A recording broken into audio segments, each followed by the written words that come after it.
আমি কাজে যাচ্ছি, তুমি আর টুকি সাবধানে থেকো। আমাদের নিয়ে চিন্তা করো না, আমরা সাবধানে থাকবো। তুমিও সাবধানে কাজ করবে। আর হ্যাঁ শোনো, ঘরে চাল ডাল নেই, মোড়ল মশাইয়ের কাছ থেকে টাকা নিয়ে চাল ডাল নিয়ে এসো, কেমন? আচ্ছা ঠিক আছে, আমি চললাম তবে। মা, আমি খেলতে চাই। হ্যাঁ যা, তবে তাড়াতাড়ি ফিরিস কিন্তু। আচ্ছা ঠিক আছে মা।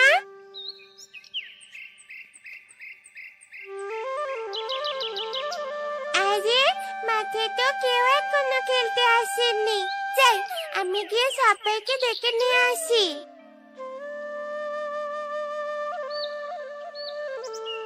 এখনো তুই খেলতে যাবি না আজকে? হ্যাঁ যাব, তবে ইলিশ মাছ ভাজা খেয়ে তারপর যাব।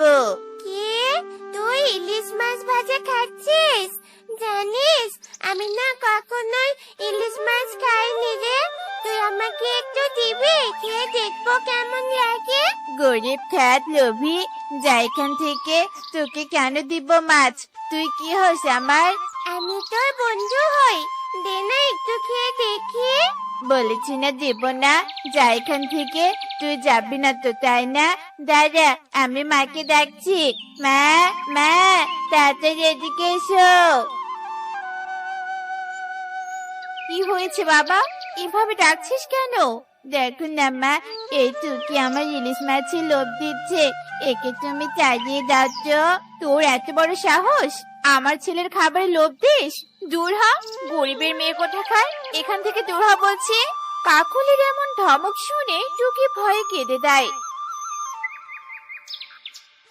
আর সেখান থেকে সোজা বাড়িতে চলে আসে। কি রে মা, কি হয়েছে? তুই কাঁদছিস কেন? মাঠে কেউ কিছু বলেছে? মা, আমি কনককে বাড়িতে গিয়েছিলাম, কনক ইলিশ মাছ খাচ্ছিল। এভাবে কাঁদতে কাঁদতে টুকি টুনিকে সব কথা খুলে বলে। মা, আমি ইলিশ মাছ খাবো, আমাকে ইলিশ মাছ এনে দাও। কাঁদিস না মা, তোর বাবা আসলে বলবো ইলিশ মাছ আনার কথা। এখন চল তো, ঘরে চল।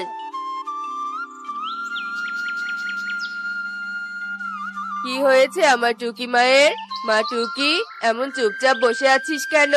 বাবা, আমি ইলিশ মাছ খাবো, তুমি আমাকে ইলিশ মাছ এনে দাও। মারে, বাজারে তো ইলিশ মাছের অনেক দাম। ইলিশ মাছ যে আমাদের মতো গরিবদের জন্য নয়। তুই ইলিশ মাছ ছাড়া অন্য কিছুর বায়না কর। না না না, আমার অন্য কিছু চাই না, আমি ইলিশ মাছই চাই, মানে চাই।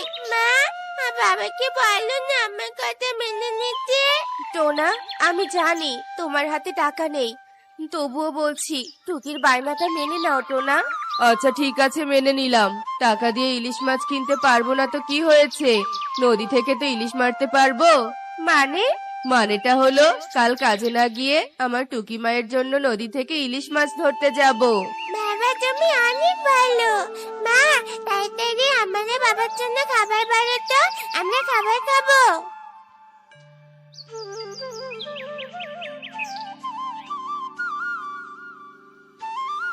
পরের দিন সকালে টোনা তার কথা মতো জাল নিয়ে নদীতে চলে আসে, আর জাল নদীতে ফেলতে থাকে, কিন্তু জালে কোনো মাছ ওঠে না। কতবার জাল ফেললাম, তবুও কোনো মাছই পেলাম না। হে বিধাতা, আমার মেয়েটার ইচ্ছে যেন পূরণ হয়, একটা মাছ যেন আমি পাই। এই বলেই টোনা আবারও জাল ফেলতে থাকে। এভাবে জাল ফেলতে ফেলতে সন্ধ্যা হয়ে আসে। সন্ধ্যা হলো, তবুও মাছ পেলাম না। না, এখন আর নদীর পাড়ে থাকা যাবে না, যাই বাড়িতে ফিরে যাই।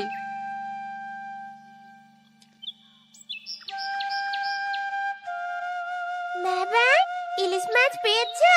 আমার ভাগ্যটা অনেক খারাপ রে মা, একটা মাছও পাইনি। মাছ পাওনি? মা আমার, মন খারাপ করিস না, আমি কাল মোড়লের কাছে অগ্রিম কাজের টাকা নিয়ে মাছ কিনে আনবো।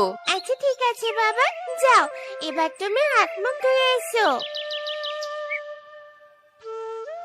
দাদা, আমাকে দয়া করে কাজ থেকে বের করে দিও না। তুই একদিন কাজে আসবি, আরেকদিন আসবি না, আর তোকে কাজে রেখে দিব, এটা ভাবলি কি করে তুই? দাদা, আমি তো রোজই কাজে আসি, শুধু কালকে আসিনি। দয়া করো দাদা, আমার উপর একটু দয়া করো। আমার কোনো দয়া মায়া নেই। আমি তোর পরিবর্তে নতুন কাজের পাখি নিয়েছি। চলে যা তুই এখান থেকে। দাদা, এমনটা করো না। এই কাজটা আমার খুব দরকার, নয়তো যে আমার স্ত্রী সন্তান না খেয়ে মরবে। তুই এখান থেকে যাবি নাকি ঘাড় ধাক্কা দিয়ে তাড়িয়ে দিব? টোনা আর কিছু না বলে কাঁদতে কাঁদতে সেখান থেকে বাড়িতে চলে আসে আর টুনিকে এসে সব কথা খুলে বলে। হায় হায় রে, এ কি হয়ে গেল? এবার এই সংসার চলবে কি করে? জানি না টুনি, জানি না। আমার জন্য এসব হলো। আমি যদি ইলিশ মাছের বায়না না করতাম তাহলে এমনটা হতো না। টুকির কান্না দেখে টোনা ও টুনি তাদের কান্না থামিয়ে টুকিকে সান্ত্বনা দিতে থাকে। কাঁদিস না মা, তোর কোনো দোষ নেই। আমাদের সাথে যা কিছু হচ্ছে সবই যে নিয়তি। কাজ চলে গেছে তো কি হয়েছে? আজ থেকে আমি নদীতে মাছ ধরেই সংসার চালাবো।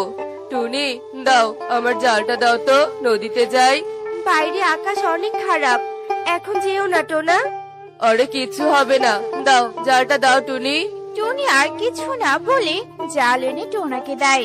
টোনা জাল নিয়ে নদীর দিকে চলতে থাকে। এক পর্যায়ে টোনা নদীর পাড়ে চলে আসে আর কিছুক্ষণ পর আকাশ কালো করে প্রচন্ড বেগে বৃষ্টি নেমে আসে।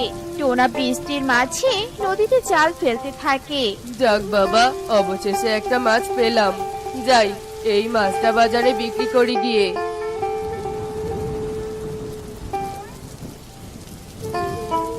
টুনি, একটা মাছ পেয়েছিলাম আর সেটা বিক্রি করে এই টাকাগুলো পেয়েছি।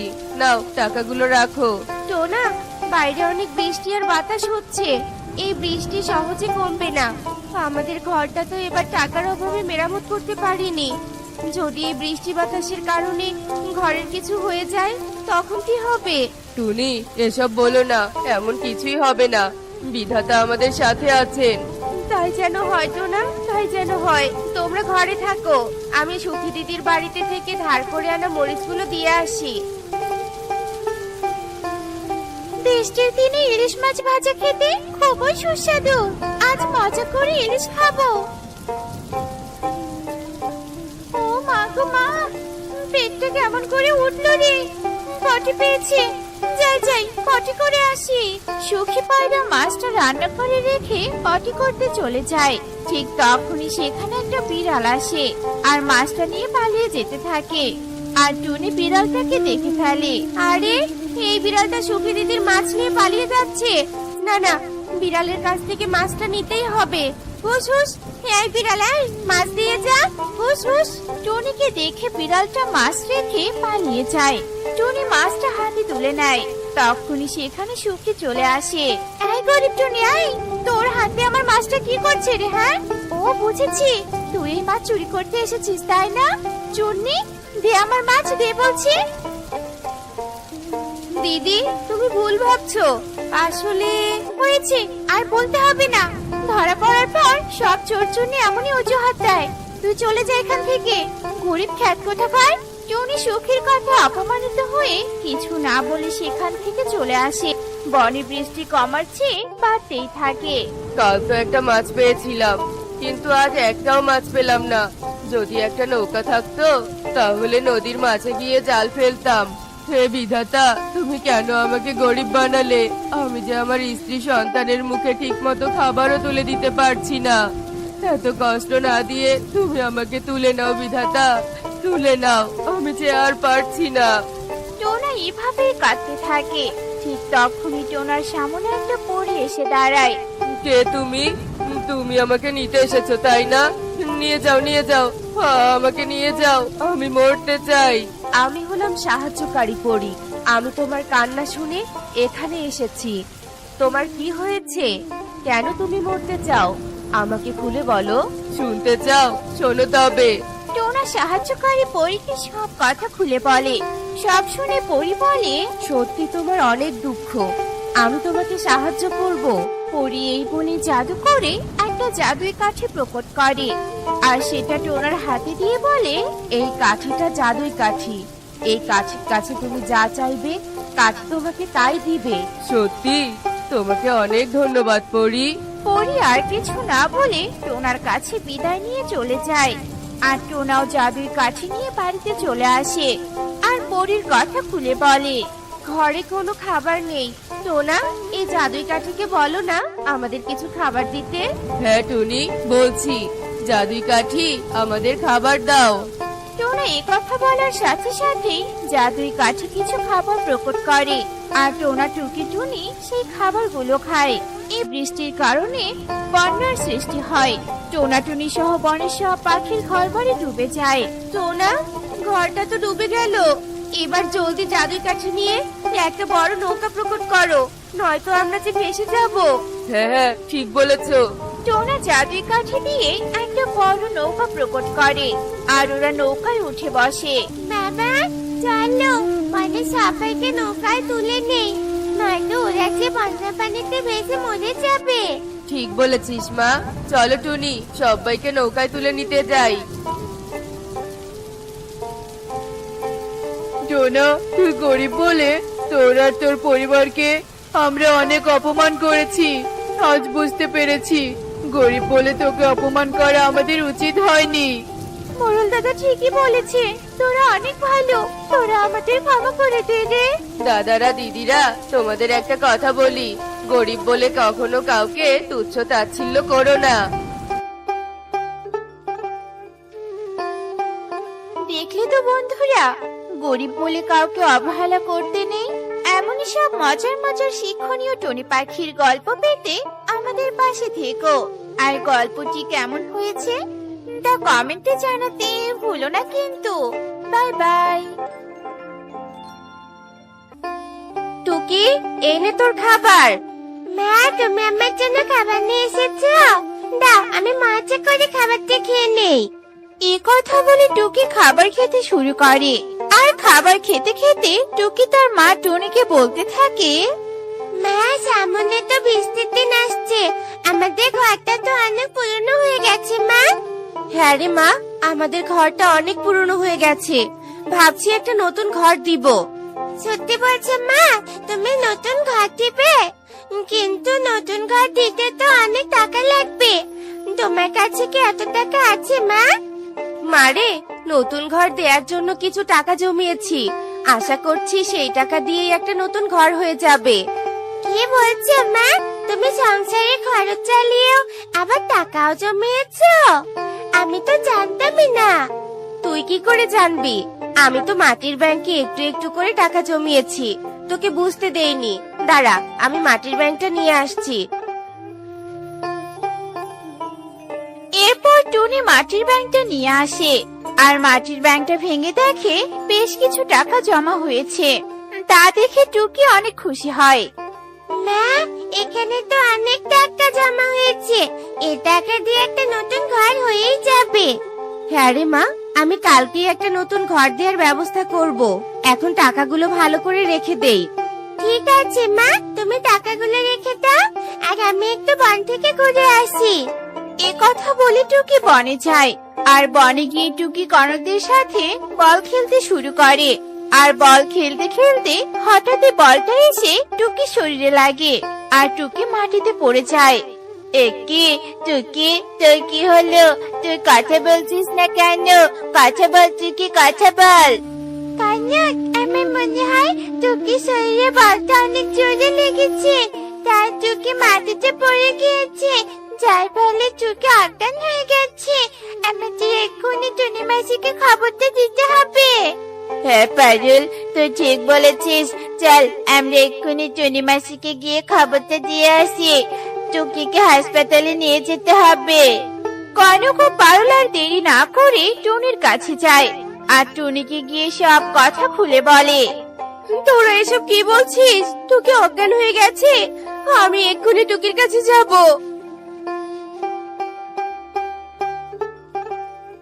মা টুকি, তোর কিছু হবে না মা, আমি এক্ষুনি তোকে হাসপাতালে নিয়ে যাব, তুই একদম সুস্থ হয়ে যাবি। মাসি, তুমি আর দেরি করো না, এক্ষুনি টুকিকে নিয়ে হাসপাতালে যাও। এরপর টুনি টুকিকে নিয়ে হাসপাতালে যায় আর টুকিকে দেখে ডাক্তার বলতে থাকে, একি, আপনার মেয়ের পেটে তো প্রচন্ড ব্যথা পেয়েছে, আপনার মেয়েকে সুস্থ করতে হলে 5,000 টাকা লাগবে, যান টাকা নিয়ে আসুন। তারপর আমি আপনার মেয়ে চিকিৎসা শুরু করব। 5,000 টাকা? কিন্তু আমি তো 5,000 টাকা জমিয়েছি নতুন ঘর দেওয়ার জন্য। এখন যদি টাকাটা শেষ করে ফেলি তাহলে নতুন ঘর দিব কি করে? না, ঘরের কথা চিন্তা করলে আমি টুকিকে বাঁচাতে পারবো না। আগে আমি টুকিকে সুস্থ করি, তারপর না হয় আবার টাকা জোগাড় করে একটা নতুন ঘর দিব। কি ব্যাপার, আপনি কিছু বলছেন না যে? কি এত ভাবছেন? কিছু না ডাক্তার বাবু, আমি এক্ষুনি টাকা নিয়ে আসছি। এরপর টুনি বাড়িতে চলে যায় আর বাড়ি থেকে টাকা নিয়ে এসে ডাক্তারকে দেয়। আর টাকা নিয়ে ডাক্তার টুকির চিকিৎসা শুরু করে। আর টুকি আগের থেকে একটু সুস্থ হয়ে যায়। আর টুনি টুকিকে নিয়ে বাড়িতে চলে আসে। এভাবে বেশ কিছুদিন কেটে যায়। মা, এখন আমি একদম সুস্থ হয়ে গেছি, কিন্তু আমার জন্য তো তোমার সব জমানো টাকা শেষ হয়ে গেছে। এখন তুমি নতুন ঘর দিবে কি করে? মারে, ওসব নিয়ে তোকে ভাবতে হবে না। আমি আবার টাকা জমিয়ে ফেলবো আর একটা নতুন ঘরও দিব। হয়তো কিছুদিন দেরি হবে, তাতে কি হয়েছে? তুই যে সুস্থ হয়ে ঘরে ফিরেছিস এটাই অনেক মা। এখন তুই ঘরে গিয়ে বিশ্রাম নে, আমি কাজে যাচ্ছি। এরপর টনি কাজে চলে যায়। আর এভাবে আরো কিছুদিন কেটে যায়। আর টনি কাজ করে আরো কিছু টাকা জমায় নতুন ঘর দেওয়ার জন্য। আর টনি টাকা নিয়ে কাঠ কিনতে যাচ্ছিল। তখন টনি পথে একটা বৃদ্ধা পাখিকে দেখতে পায়। হায় হায় রে, এখন আমি কি করব? আমার ঝুড়ি ভর্তি ডিম যে পড়ে ভেঙে গেল। এখন আমি ডিম বিক্রি করতে না পারলে বাজার করব কি করে? এ কি বুড়িমা, ডিমগুলো ভেঙে গেল কি করে? তোমার তো অনেকগুলো টাকা লোকসান হয়ে গেল। মারে, আমার বয়স হয়ে গেছে, শরীরে তেমন শক্তি নেই, তাই ডিমগুলো হাত ফসকে পড়ে গেছে। আমার যে অনেক টাকা লোকসান হয়ে গেছে। এখন যে আমার কাছে বাজার করার মতো কোনো টাকা নেই। আজকে বোধহয় আমাকে না খেয়ে দিন কাটাতে হবে। বুড়িমা, তুমি এভাবে কেঁদো না। তোমাকে এই অবস্থায় দেখে আমার ভীষণ খারাপ লাগছে, তাই আমি তোমাকে কিছু টাকা দিতে চাই, তোমার কাজে লাগবে। মারে, তুই আমাকে টাকা দিবি? হ্যাঁ বুড়িমা, দিব। এই নাও টাকা। এই টাকা থেকে তুমি কিছু বাজার করে নাও, আর বাকি টাকা তোমার কাছে রেখে দাও। তুই আমার অনেক বড় উপকার করলি, তোর এই ঋণ আমি কখনোই ভুলবো না। বুড়িমা, আমার আর প্রশংসা করতে হবে না, এখন তুমি বাজারে যাও, তোমার দেরি হয়ে যাচ্ছে। এরপর মিনু বৃদ্ধা বাজারে চলে যায়।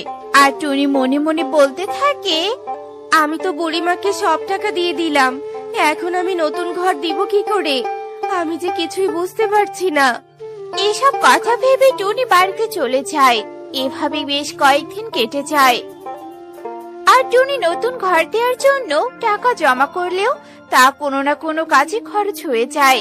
তাই টুনি নতুন ঘর দিতে পারে না। এ নিয়ে টুনি ভীষণ চিন্তায় পড়ে যায়। আর একদিন হঠাৎ টুনির সঙ্গে মিনু বৃদ্ধার দেখা হয়। এ কি বুড়িমা, তুমি এখানে কেন? মারে, আমি তোর কাছেই যাচ্ছিলাম। সেদিন তুই আমাকে টাকা দিয়ে সাহায্য করেছিলি, আমি তো তোকে টাকা ফেরত দিতে পারবো না। তাই আমি তোকে একটা ঠিকানা বলে দিচ্ছি, তুই সেই ঠিকানায় চলে আসিস। কিন্তু বুড়িমা, সেখানে গিয়ে আমি কি করব? সেটা তুই সেখানে গেলেই বুঝতে পারবি। এ কথা বলে মিনু বৃদ্ধা টুনিকে ঠিকানাটা বলে দেয় আর সেখান থেকে চলে যায়। আর এভাবে সেই দিন কেটে যায়। পরের দিন সকালে টুনি মিনু বৃদ্ধার দেয়া ঠিকানায় চলে যায়। এ কি পড়ি, তুমি এখানে কি করছো? এখানে তো বুড়িমায়ের থাকার কথা। বুড়িমা তো আমাকে এই ঠিকানায় দিয়েছিল। হ্যাঁ, বুড়িমা তোমাকে এই ঠিকানা দিয়েছে ঠিকই, কিন্তু সে আর কেউ নয়, সেই বুড়িমা হচ্ছে আমি। আসলে পাখি, আমি কোনো পাখি নই, আমি একটা পরী। আমি তোমাকে পরীক্ষা করছিলাম। আমি দেখেছি তুমি অনেক দিন থেকে একটা ঘর বানানোর জন্য অনেক চেষ্টা করেছো, কিন্তু কোনো না কোনো কাজে ঘর বানানোর টাকাটা খরচ হয়ে যাচ্ছে, যার কারণে তুমি ঘর বানাতে পারছো না। পড়ি, তুমি আমার ব্যাপারে এত কিছু জানো? আমি তো ভাবতেই পারছি না। হ্যাঁ, আমি তোমার ব্যাপারে সবটা জানি। আর আমি এও জানি তুমি অনেক ভালো ও সৎ পাখি। তাই আমি তোমাকে দুটো ঘাসের বাড়ি দিতে চাই, যাতে তোমাকে আর কষ্ট করে ঘর বানাতে না হয়। পরি, তুমি সত্যি বলছো? আমাকে তুমি বাড়ি উপহার দিবে? তাহলে তো ভালোই হয়।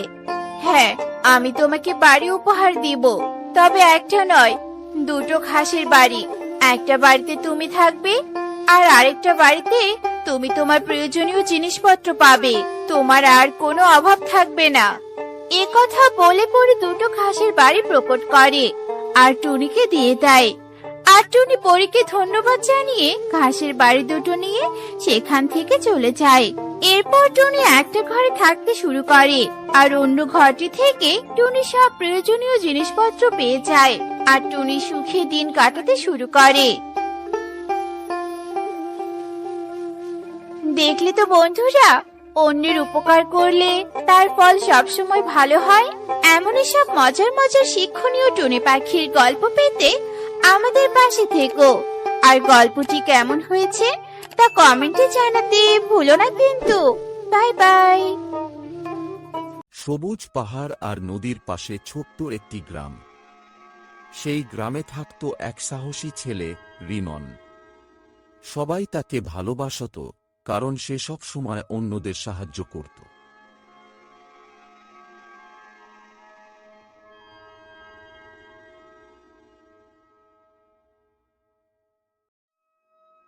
মা, রিমন, সাবধানে যেও। আজ জঙ্গলের দিকে বেশি দূরে যেও না।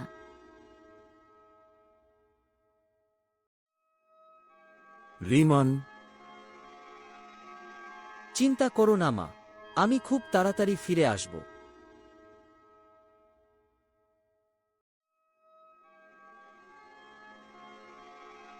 জঙ্গলের পথে হাঁটতে হাঁটতে রিমন একটি সোনালী পাখির ডাক শুনল।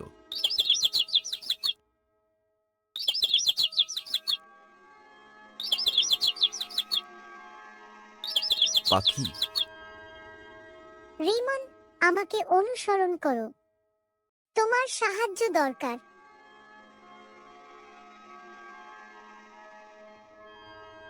রিমন, তুমি কথা বলতে পারো।